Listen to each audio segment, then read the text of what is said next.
Let's do this one straight. No hype, no fear. Is Bitcoin safe? The honest answer starts by splitting that question, because people blur two things together and end up terrified for no reason. Question one: is the network safe? Is Bitcoin itself sound? Yes, and the receipts are loud. For over 15 years, running nonstop, never sleeping, the core Bitcoin network has never been hacked.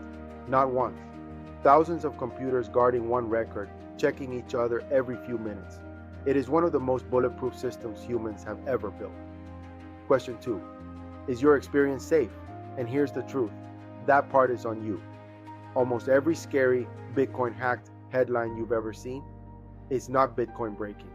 It's people getting tricked, trusting the wrong app, handing their keys to a company that collapsed.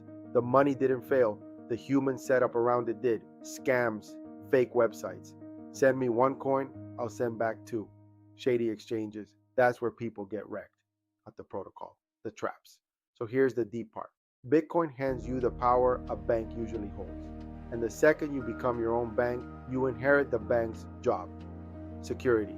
No fraud department, no undo button. Heavy? Yeah, but that's the price of real freedom. More control, more responsibility. So how do you stay safe? Simple. Learn before you buy. Move slow. Never trust guaranteed anything, and guard your keys like they're your life, because they are. The network protects the money. You protect the keys. I'm Saturo. Stay dangerous. See you in the next one.